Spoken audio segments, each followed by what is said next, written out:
जय हिंद साथियों, स्वागत है आप लोगों का हमारे YouTube चैनल पर। साथियों, जैसे देख पा रहे हैं हम लोग क्लास 10th का मैथमेटिक्स रेगुलर बेसिस पर यानी कि चैप्टर वाइज कंप्लीट कर रहे हैं। तो साथियों, आज है प्रश्नावली 3.3 यानी कि एक्सरसाइज 3.3। इसको हम लोग देखेंगे, इसका क्वेश्चन यानी कि क्वेश्चन वाइज इसका पर क्वेश्चन किस तरह का सॉल्व करना है आपको, उस आधार पर हम लोग इसका एकदम कंप्लीट सोल्यूशन इस वीडियो में आप लोगों को मिलेगा। तो चलिए इसको देख लेते हैं। अगर यदि इससे पहले आप लोग इस चैनल पर नए हैं तो चैनल को ज़रूर सब्सक्राइब कर लें इस तरह का लेटेस्ट अपडेट के लिए, और प्रीवियस वीडियो को नहीं देखें तो उसको ज़रूर देख लें ताकि आपको अच्छी तरह से समझ में आ जाए। पहला क्वेश्चन है, निम्न रैखिक समीकरण युग्म को प्रतिस्थापन विधि से हल कीजिए। प्रतिस्थापन विधि देखिए, जैसे दिया हुआ x + y = 14 दिया हुआ है और x - y = 4 दिया हुआ, यानी कि x + y = 14 और x - y = 4। तो चलिए इसको हम लोग सॉल्व करते हैं और सेम इसी बेस पर और भी सारा क्वेश्चन है।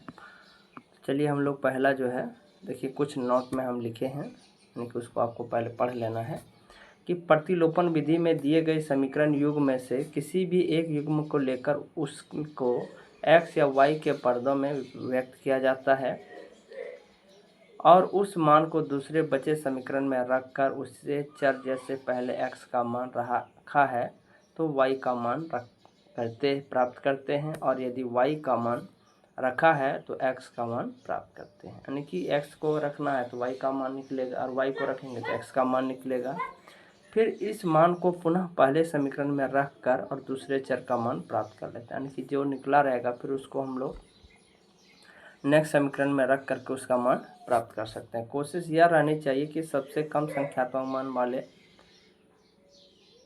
समीकरण को सबसे पहले लेना है, यानी कि जिसका संख्यात्मक मान सबसे कम रहेगा उसी को पहले लेना है। अब देखिए क्वेश्चन आपका यहाँ पर देखिए साथियों, ये है क्वेश्चन पहला आपका जो है 1 नंबर x + y = 14, इसको समीकरण 1 और x - y = 4, इसको समीकरण 2 ले लेना है। प्रतिलोपन विधि दिया हुआ है, यानी कि समीकरण 2 को पहले हम लोग सॉल्व करेंगे। क्यों करेंगे? जिसका मान कम रहेगा उसी को पहले सॉल्व करना है, यानी कि x - y = 4 और x बराबर क्या हो जाएगा 4 + y हो जाएगा। क्यों होगा? क्योंकि यहाँ माइनस है तो इधर जा करके प्लस हो जाएगा। अब देखो समीकरण 1 में x का मान यानी कि 4 + y रखने पर x + y बराबर कितना है 14, ये समीकरण 1 दिया हुआ है। या हम लोग लिख सकते हैं x + y प्लस, देखिए x के जगह 4 + y रखेंगे प्लस क्या रखेंगे y = 14 हो जाएगा, y हो जाएगा 2y, यानी कि 4 + 2y = 14। तो 2y बराबर क्या हो जाएगा 14 - 4।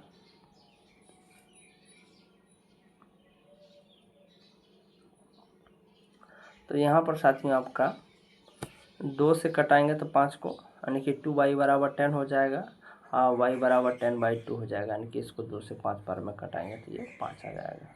अब देखिए यहाँ हमने y का मान प्राप्त कर लिया, y का मान कितना आया 5 आया। हम पुनः समीकरण 2 में रखेंगे और yx का मान प्राप्त करेंगे, यानी कि y का मान क्या करना है समीकरण 2 में रख लेना है। समीकरण 2 क्या था, x = 4 + y। अब x बराबर क्या हो जाएगा, देखिए x 4, y का मान कितना आया है 5, 5 4 9 हो जाएगा। अतः दिए गए रैखिक युग्म का हल क्या हो जाएगा, x = 9 हो जाएगा और y = 5 हो जाएगा। तो देख लीजिए साथियों कितना आसान है सॉल्व करने में। तो इसी तरह का 1 नंबर का जितना भी सारा क्वेश्चन है यह सॉल्व हो जाएगा, यानी बन जाएगा। 2 नंबर 3 नंबर जितना भी सारा क्वेश्चन है ये 1 नंबर का बन जाएगा। यदि आप लोगों को कहीं डाउट होता है तो कमेंट सेक्शन में दी जाइए और उसको कमेंट कर दिए, उस क्वेश्चन नंबर को मेंशन कीजिए ताकि हम जो है उस क्वेश्चन बेस के आधार पर हम उसका जो है क्वेश्चन या सॉल्यूशन बना करके आप लोगों को वीडियो अपलोड कर देंगे, ताकि आपका जो तैयारी है बेहतर तरीके से हो सके। अभी देख सकते हैं हाल ही में 10 का निकला हुआ है, रिजल्ट आया हुआ है। तो चलिए अब चलते हैं हम लोग क्वेश्चन नंबर 2 की ओर। क्वेश्चन नंबर 2 में आपका जैसे देख पा रहे हैं, देखिए 2x + 3y = 11 दिया हुआ है। 2x - 4 = -24 को हल कीजिए और इसमें m का वह मान ज्ञात कीजिए जिसे y बराबर क्या mx + 3 हो। तो चलिए इसको हम लोग सॉल्व करते हैं। इसको भी सेम वही पैटर्न ले लेना है। एक को क्या करना है, देखिए 2x + 3y = 11 जो इसको समीकरण 1, 2x - 4y = -14 इसको समीकरण 2। अब देखो जो कम है उसी को पहले सॉल्व करेंगे, यानी कि 2x प्लस वाई बराबर क्या हो जाएगा 11। 2x बराबर क्या है 11 माइनस 3y। x बराबर निकालेंगे तो 11 माइनस 3y बटा 2 हो जाएगा। ये समीकरण 3। अब देखिए x का मान निकल करके क्या आया 11 माइनस 3y बाई 2 आया। तो x का मान समीकरण 2 में रखने पर चलिए समीकरण 2 को हम लोग पहले सॉल्व कर लेते हैं। यहाँ तक आप देख पा रहे हैं समीकरण 2 क्या है 2x माइनस 4y बराबर माइनस 24 दिया हुआ है, और जिसमें से x का मान कुछ आया है, जैसे 2 इंटू हो जाएगा x माइनस 3y माइनस 2 बराबर माइनस 4y बराबर क्या हो जाएगा 24। इसको हम लोग सॉल्व कर लेते हैं, ये दो दो कट जाएगा यहाँ से यहाँ। 11 माइनस 3y माइनस 4y हो जाएगा बराबर क्या हो जाएगा 24। इसको देखिए 11 माइनस माइनस यहाँ क्या हो जाएगा प्लस हो जाएगा, यानी कि 11 माइनस 7y हो जाएगा बराबर माइनस 24। ये देखिए इधर माइनस है इधर जाके प्लस हो जाएंगे 7y बराबर क्या हो जाएगा 11 प्लस 24 7y बराबर हो जाएगा 35।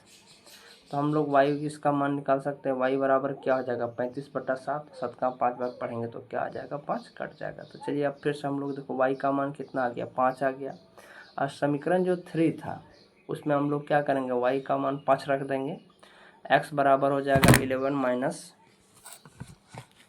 3y बटा 2 हो जाएगा बाई 2। x बराबर क्या हो जाएगा 11। देखिए y का मान कितना आया है 5। 11 माइनस 5 3 गुना 5 हो जाएगा बटा 2 हो जाएगा। x बराबर 11 माइनस 15 यानी कि आ जाएगा कितना माइनस 4 बटा 2, और 4 बटा 2 को 2 से कट 2 बार में कट जाएगा तो आ जाएगा -2।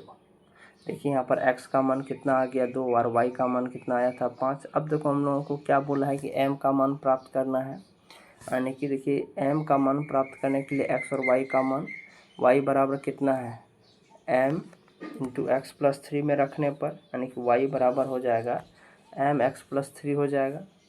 y का मान 5 है, m तो नहीं x का मान देखिए -2 आया प्लस 3 हो जाएगा। 5 क्या हो जाएगा 5 बराबर 2m माइनस 2m प्लस 3, या -2m बराबर 5 में इधर 3 घट जाएगा तो -2m बराबर क्या हो जाएगा 2। 2 से हम लोग क्या करेंगे एक बार में कट जाएगा, ये 1 आ जाएगा -1, m बराबर क्या हो जाएगा -1 हो जाएगा। तो आपका साथ में ये जो आपका -1 ये आपका आंसर हो जाएगा। तो साथियों 1 नंबर क्वेश्चन नंबर 1 और 2 किसी भी प्रकार का आपको डाउट है तो कमेंट सेक्शन में ज़रूर कमेंट कीजिए, और इस वीडियो को पसंद आया है तो ज़रूर लाइक शेयर कीजिए, ताकि हम नेक्स्ट जो है और अच्छी तरीके से आप लोगों को समझाने का प्रयास कर सकें और बेहतर से बेहतर कंटेंट लेकर के आ सकते हैं। जय हिंद साथियों, धन्यवाद।